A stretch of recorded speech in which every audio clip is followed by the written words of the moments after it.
আলেমদেরকে সম্মান করবেন। কেন? আলেম যে জায়গায় নামাজ পড়াবে সেই জায়গায় আমার রাসূলুল্লাহ নামাজ পড়িয়েছেন। সুবহানাল্লাহ। যেই মিম্বরে খুতবা দেন সেই মিম্বরে আমার রাসূলুল্লাহ বসেছেন। এখন সাধারণ একটা প্রশ্ন আপনাদেরকে আমি ছেড়ে দেই, যদি আপনি দুনিয়া, আপনার বাবা ইন্তেকাল করেছেন, আপনাকে ওয়ারিস হিসাবে দুনিয়ার জমিনে রেখে গিয়েছেন, কেউ যদি তার ওয়ারিসকে কষ্ট দেয়, তার ওয়ারিসের সাথে খারাপ ব্যবহার করে, তাকে কষ্ট দেয়, তাকে আঘাত করে, আর তার বাবা যদি দুনিয়ার জমিনে থাকে, তার বাবা যদি সামনে থাকে, তাহলে সেই আঘাতে, সন্তানের আঘাতে বাবারও কষ্ট হবে, বাবাও কষ্ট পাবে।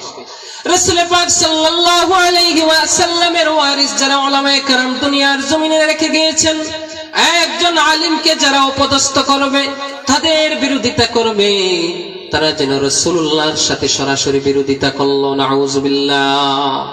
এই জন্য দুনিয়ার জমিনে যতদিন বেঁচে থাকবেন উলামায়ে কেরামদেরকে সম্মান করবেন। সুবহানাল্লাহ। হোক সে ছোট হতে পারে, বড় হতে পারে। ছোট হওয়ার কারণে অনেক মানুষ দেখবেন সে আপনার বয়স থেকে অনেক ছোট, কিন্তু ইলমের কারণে আল্লাহ তাআলা তার হিকমত, তার ইলম, হরমত সবকিছু অনেক উপরে চলে গিয়েছে। এই জন্য ইলমের মর্যাদা অনেক বেশি। ইলম যার ভেতরে রয়েছে তার সম্মান আল্লাহ তাআলার কাছে অনেক বেশি। এই জন্য আমি প্রথমে খুতবায় বলেছিলাম, কুল হাল ইয়াস্তাউিল্লাযীনা ইয়ালামুনা ওয়াল্লাযীনা লা ইয়ালামুন। আল্লাহ তাআলা সতর্ক করে দিচ্ছেন, যারা জানে আর যারা জানে না তারা কখনো সমান হতে পারে না। এজন্য হাজিরিন, যে হাদিসটা বলেছিলাম যে মানুষ, উলামায়ে কেরাম যখন বাকি থাকবে না, জাহিলকে মানুষ প্রশ্ন করবে। অনেক সমাজের মধ্যে, আমাদের সমাজের মধ্যে মানুষ আছে, দেখবেন আপনি যে কোনো প্রশ্ন করলে, কোরআন হাদিসের যে কোনো প্রশ্ন যদি করেন অথবা মাসালার কথা জিজ্ঞাসা করেন, খুব তাড়াতাড়ি সে মাসালার উত্তর দিয়ে দেয়, অথচ তার কোরআন হাদিসের কোনো ইলম নাই, কোরআন হাদিসের কোনো ইলম নাই।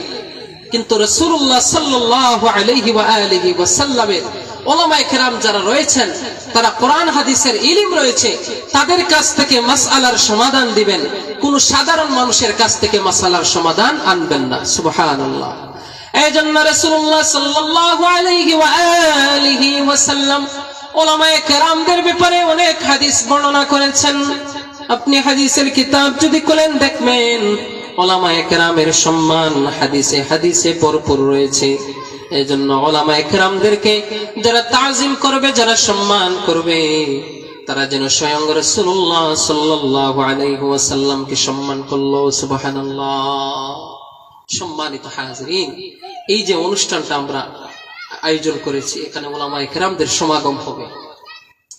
আমি গতকালকে ওয়াজের মধ্যে বলেছিলাম, ওয়ামাজতামা কওমুন ফি বাইতিন মিন বুয়ুতিল্লাহ কিতাবাল্লাহ ওয়া ইয়াতাদারাসুনাহুম বাইনাহুম ইল্লা নাযালাত আলাইহিমুস সাকিনা।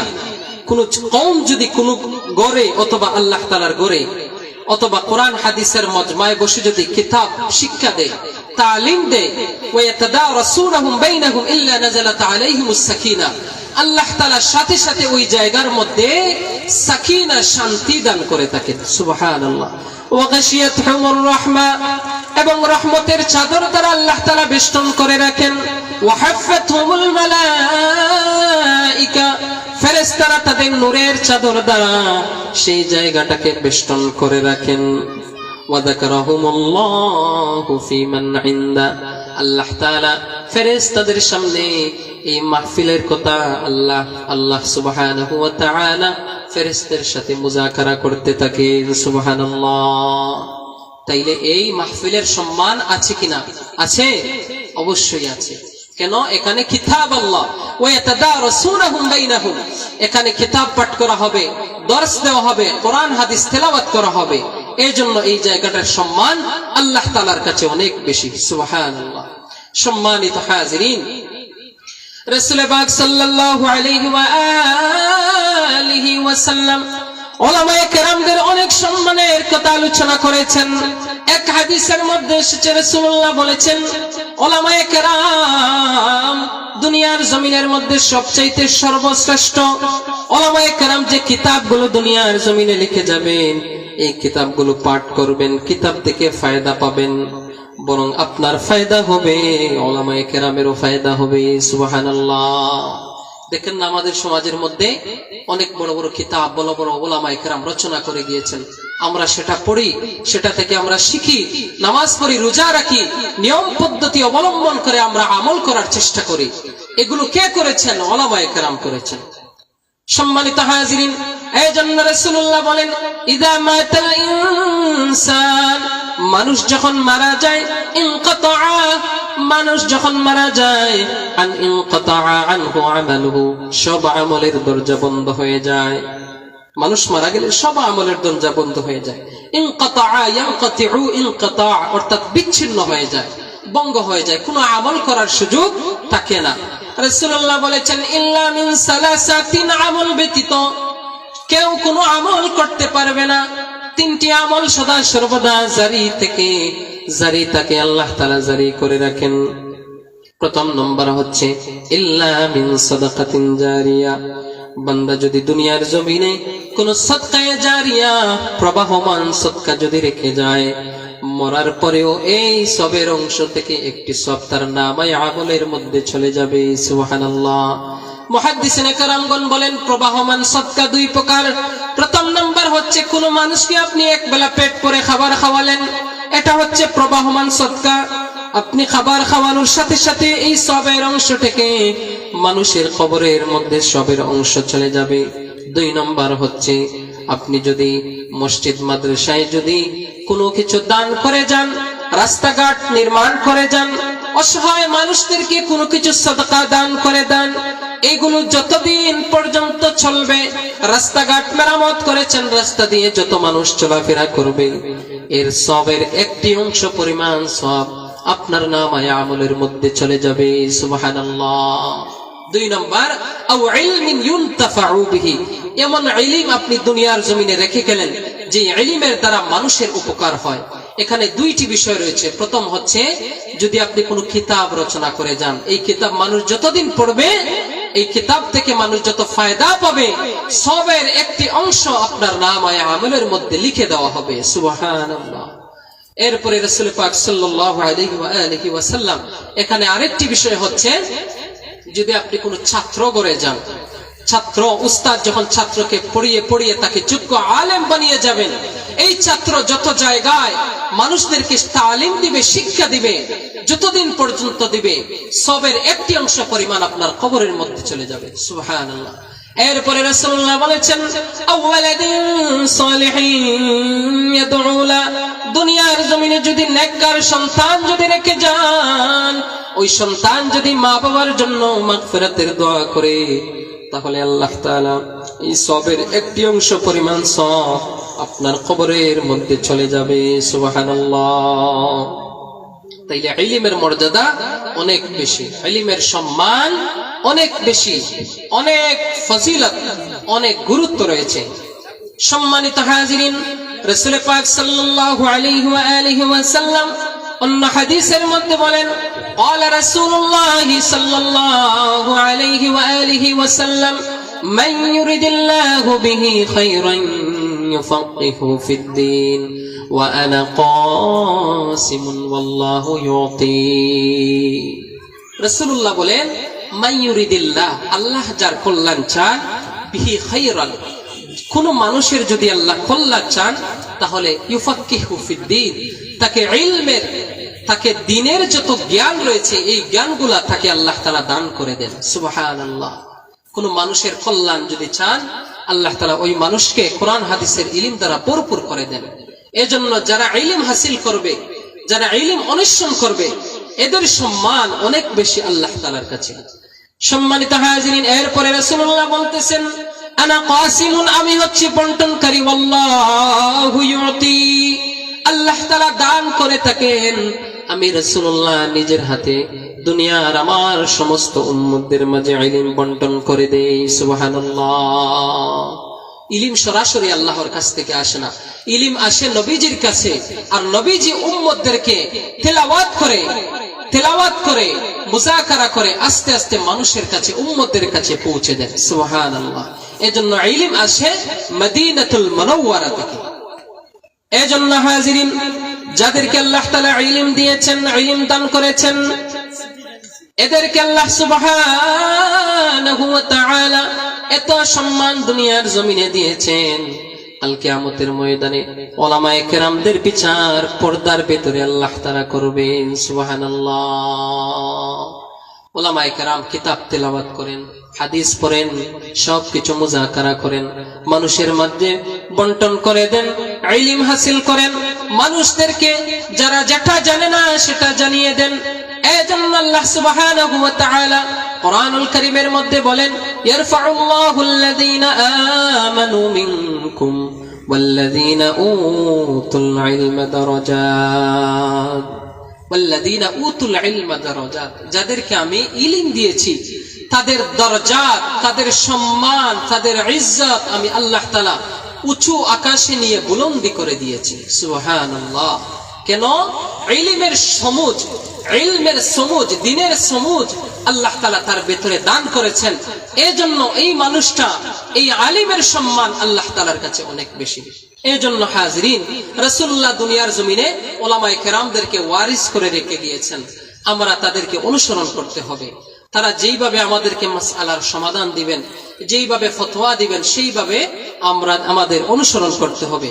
সাধারণ মানুষের কাছ থেকে আমরা কখনো ফতোয়া নিব না, তাদের কাছ থেকে কোনো কিছু শুনবো না।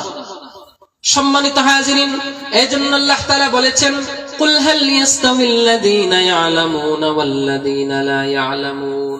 ইয়া রাসূলুল্লাহ, ইয়া হাবিবাল্লাহ, দুনিয়ার সমস্ত মানুষদেরকে বলে দেন, কুল হাল ইয়াস্তাউিল্লাযীনা ইয়ালামুনা ওয়াল্লাযীনা লা ইয়ালামুন। যারা জানে আর যারা জানে না তারা কখনো সমান হতে পারে না। সুবহানাল্লাহ। একজন আলেম আর একজন আবেদ, আসমান আর জমিনের ভিতরে যত তফাৎ রয়েছে, আলেম আর আবেদের মধ্যে এতটুকু তফাৎ রয়েছে। এজন্য রাসূলুল্লাহ অনেক হাদিসের মধ্যে বলেন, নাওমুল আলেমে খায়রুম মিন ইবাদাতিল জাহিল। একজন জাহেলের সারা রাত ঘুম, একজন জাহেলের সারা রাত ইবাদত বন্দেগী, আর একজন আলেমের সারা রাত ঘুম অনেক উত্তম। সুবহানাল্লাহ। একজন সাধারণ মানুষ নামাজ পড়বে না, সে ঘুমিয়ে যাবে, কিন্তু একজন আলেম এশার নামাজ পড়বে, নামাজ পড়ে খাবার দাবার খেয়ে সারা রাত ঘুমাবে।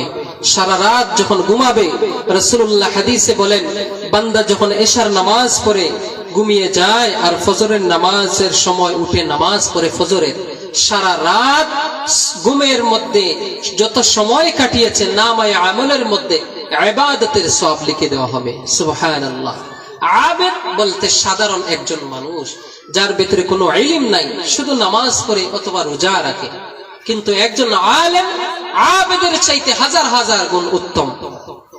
এজন্য রাসূলুল্লাহ অনেক হাদিসের মধ্যে বলেন, রাসূল পাক সাল্লাল্লাহু আলাইহি ওয়া আলিহি ওয়াসাল্লাম বলেন, قال رسول الله صلى الله عليه وآله وسلم فقيه واحد أشد على الشيطان من ألف عابد। একজন আলেম 1000 আবিদের চাইতে অনেক বেশি সম্মান শয়তানের কাছে। 1000 সাধারণ মানুষের যেইভাবে শক্তি রয়েছে, 1000 মানুষের শরীরের মধ্যে যত শক্তি রয়েছে, একজন আলেমের কাছে এই ধরনের শক্তি রয়েছে। শয়তান আবেদের সাথে পাঙ্গা নিতে পারে, কিন্তু একজন আলেমের সাথে অতি সহজে পাঙ্গা নিতে পারে না। সুবহানাল্লাহ। তাইলে আলেমের সম্মান অনেক বেশি। এজন্য হাজরিন, এই আলেম যারা রয়েছেন তারা বাল্লিগু আন্নি ওয়ালাউ আয়া, রাসূলুল্লাহর একটি কথা হলেও মানুষের কাছে পৌঁছে দেন। ওমা আলাইনা ইল্লাল বালাগ, পৌঁছে দেওয়াই হচ্ছে উলামায়ে কেরামদের দায়িত্ব। তারা মানুষদের কাছে কোরআন হাদিসের বাণী পৌঁছে দেন, যার কারণে আল্লাহ তাআলা উলামায়ে কেরামদের সম্মান আল্লাহ তাআলা আকাশচুম্বী বানিয়েছেন। সম্মানিত হাজিরিন, এজন্য আল্লাহ তাআলা বলতেছেন, কুল হাল ইয়াস্তাউিল্লাযীনা ইয়ালামুনা ওয়াল্লাযীনা লা ইয়ালামুন। যারা জানে আর যারা জানে না তারা কখনো সমান হতে পারে না। এজন্য হাজিরিন, তলবে ইলম যারা রয়েছেন, যারা ইলম অন্বেষণ করেন, এদের সম্মান আল্লাহ তাআলার কাছে অনেক বেশি।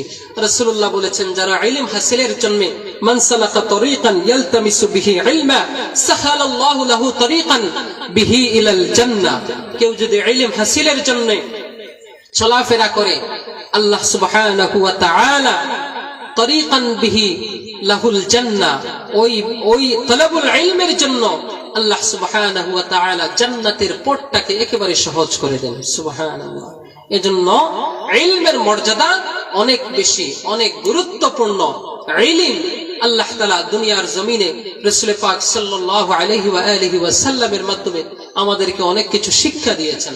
সম্মানিত হাজিরিন, দুনিয়ার জমিনে রাসূলুল্লাহ প্রথম নম্বর দুইটি জিনিস ওয়ারিস রেখে গিয়েছেন। প্রথম হচ্ছে উলামায়ে কেরাম, দ্বিতীয় হচ্ছে ইলম। এই দুইটি জিনিস দুনিয়ার জমিনে রাসূলুল্লাহ ওয়ারিস হিসাবে রেখে গিয়েছেন। এজন্য আমাদেরকে উলামায়ে কেরামদেরকে সম্মান করতে হবে, তাদেরকে তাজিম করতে হবে, তাদের সাথে সুন্দর করে কথা বলতে হবে, তাদেরকে ইজ্জত দিতে হবে। কেন? আল্লাহ তাআলা ওই উলামায়ে কেরামদেরকে ইজ্জত দান করেছেন। সুবহানাল্লাহ। আর আমরা তো সাধারণ মানুষ। আল্লাহ যেই জায়গায় আলেমদেরকে সম্মান দিয়েছেন, আলাদা সার্টিফিকেট দিয়েছেন, যেভাবে 10 জন সাহাবায়ে কেরাম আশারে মুবাশশারা বিল জান্নাহ, 10 জন সাহাবায়ে কেরামদেরকে জান্নাতের সুসংবাদ দিয়েছেন, উলামায়ে কেরামদের ব্যাপারে সুসংবাদ দিয়েছেন। ইন্নামা ইয়াখশাল্লাহু মিন ইবাদিহিল উলামা। আমি আল্লাহ তাআলা দুনিয়ার জমিনে অনেক মানুষ রয়েছে যারা আমি আল্লাহ তাআলাকে এত বেশি ভয় করে না, কিন্তু একমাত্র উলামায়ে কেরাম আমি আল্লাহ তাআলাকে সবচেয়ে বেশি ভয় করি। সুবহানাল্লাহ।